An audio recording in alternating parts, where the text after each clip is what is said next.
je m'appelle Lydia Nikazinovic, je suis maître de conférences universitaire et je suis spécialiste de l'accompagnement bienveillant. Donc je suis ici en compagnie de Philippe Wattier. Bonjour Philippe. Bonjour. Merci de m'accueillir dans vos locaux de biorésonance et santé. Vous avez un diplôme supérieur d'électronique et vous avez notamment réalisé un mémoire sur le premier générateur de fréquences digitales, si je ne me trompe pas. Oui. Et puis donc vous avez réalisé votre mémoire dans le service de résonance magnétique de l'Université libre de Bruxelles. Oui.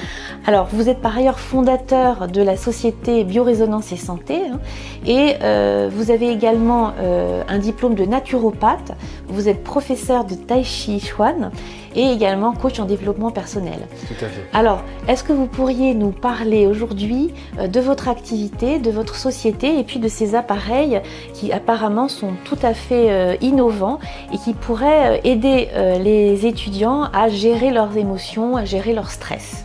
Tout à fait. Donc effectivement, le cardium qu'on voit ici va vraiment permettre à une personne de gérer son stress avec sa respiration. Et il existe aujourd'hui des appareils qui mesurent la cohérence cardiaque.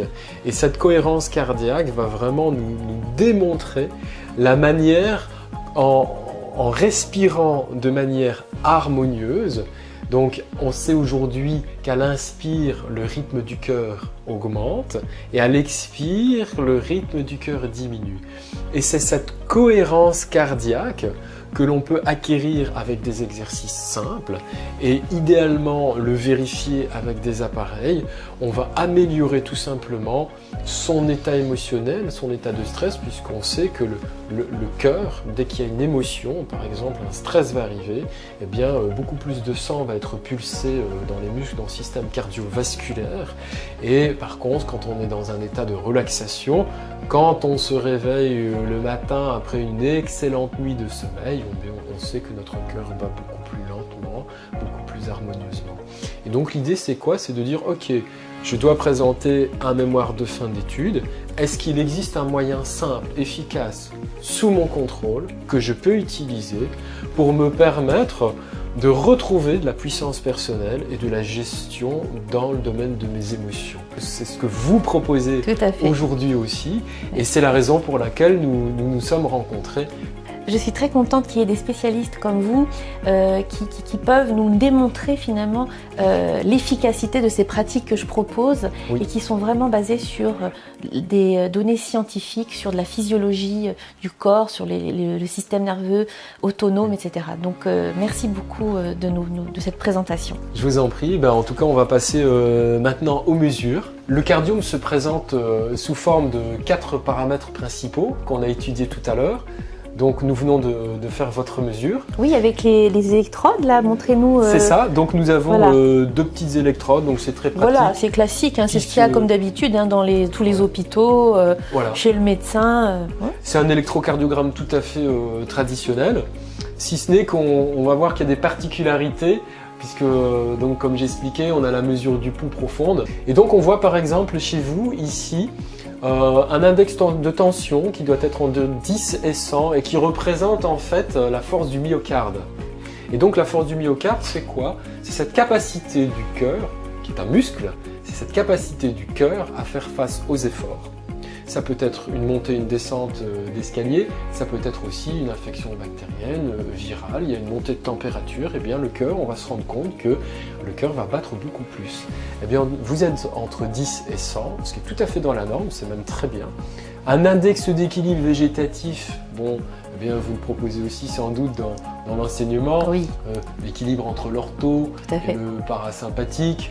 Alors on va simplifier très fort, l'orthosympathique c'est un peu l'accélérateur et le parasympathique, on va digérer en parasympathique, c'est un peu le frein. Donc c'est important d'être dans cet équilibre. Trop dans l'ortho, eh bien, sollicite le muscle cardiaque, ça peut être un état de stress physiologique. On peut aussi solliciter son muscle cardiaque par un état de stress, en tout cas aussi émotionnel. Et donc chez vous, vous êtes vraiment dans un très bon équilibre végétatif, le cardium est très visuel, on le voit ici. Et moi ce qui m'a frappé dans votre analyse, c'est vos ressources énergétiques qui sont vraiment optimales. On voit ici au niveau de ressources énergétiques.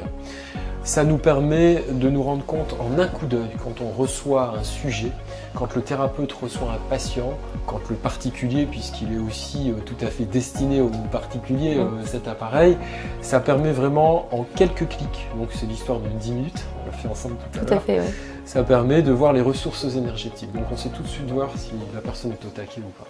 Très bien. Donc je le suis. Alors vous êtes dans des ressources optimales. On va juste vérifier les ondes cérébrales et ce qu'on constate dans les ondes cérébrales, c'est que vos ondes cérébrales sont harmonieuses. Mais vous m'avez avoué tout à l'heure, je ne sais pas si on peut en parler, vous étiez couché tard. Ça c'est les enseignants très perfectionnistes. Absolument. Je vous remercie de m'avoir partagé en tout cas cette information. Oui. Et donc ce qu'on a constaté ensemble, c'est qu'il y avait un petit état de stress, en tout cas au niveau des ondes delta. Alors les ondes delta sont normalement les zones de sommeil profond. Ces ondes cérébrales n'apparaissent effectivement que dans des états de sommeil profond. Et ce que nous on a constaté, c'est que parfois, vous me confirmez si c'est vrai ou faux, mais parfois le cerveau peut faire des phases de micro-sommeil. Absolument. Voilà.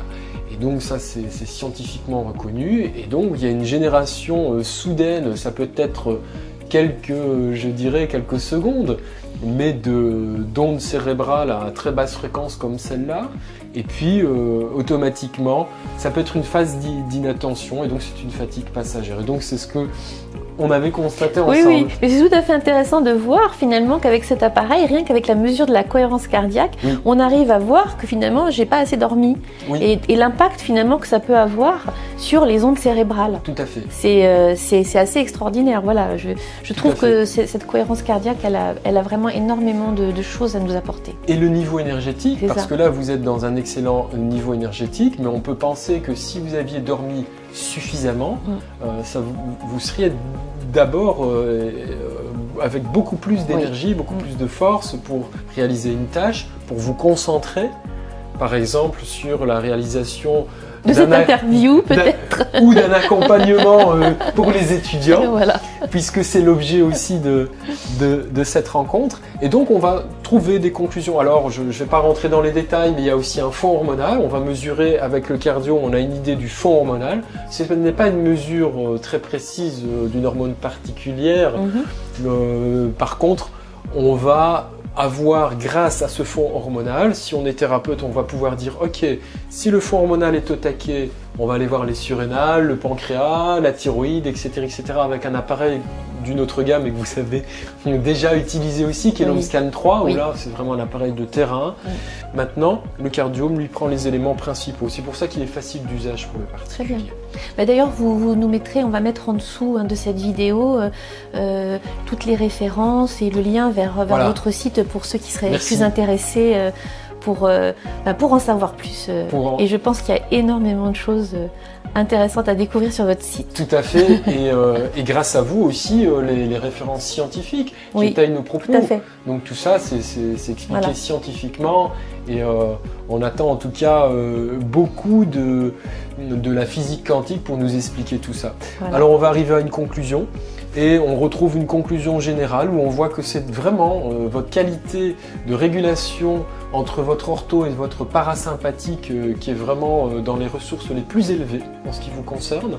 Et ensuite, on retrouve la régulation hormonale, psycho-émotionnelle et le niveau d'adaptation qui sont à un très très bon niveau. Mais c'est vraiment cette qualité, cette capacité de régulation végétative. Alors c'est intéressant pour nous, thérapeutes, ou même pour le particulier, on donne des formations en ligne. C'est intéressant de dire, ok, quand je fais tel exercice physique, par exemple de la natation, j'améliore tel paramètre. Quand je fais de la méditation, j'améliore mon système psycho-émotionnel qui est repris dedans. Tout à fait, Et donc c'est ça. Finalement, on peut suivre les progrès liés à nos comportements, à des comportements qui sont favorables à la santé, que ce soit une activité physique ou bien de faire des pratiques méditatives par exemple ou de cohérence cardiaque. On le voit finalement, le progrès est très rapidement. Voilà, et c'est ça en fait l'objectif. L'objectif c'est de, évidemment, faire confiance à notre médecine, qui est une médecine technologique extraordinaire, mais aussi vous faire confiance, travailler vos émotions, travailler vos ressentis, puisque je pense que dans ce que vous nous proposez par rapport aux mémoires que présentent les étudiants, on a effectivement les stratégies, et je pense que ce qui est parfois mis de côté, c'est tout cet aspect émotionnel que vous évoquez dans vos travaux, tout cet aspect émotionnel finalement lors de la présentation du mémoire. Et la gestion du stress, ça commence par là, parce que c'est là-dessus qu'on va s'appuyer ensuite pour, dans la vie. Pour la suite. Pour avancer. Voilà. Merci beaucoup. Je vous remercie en tout cas d'être venu nous rencontrer pour la gestion du stress. Oui, avec plaisir, et je pense qu'on n'a pas fini. À bientôt. À bientôt. Au revoir. Au revoir.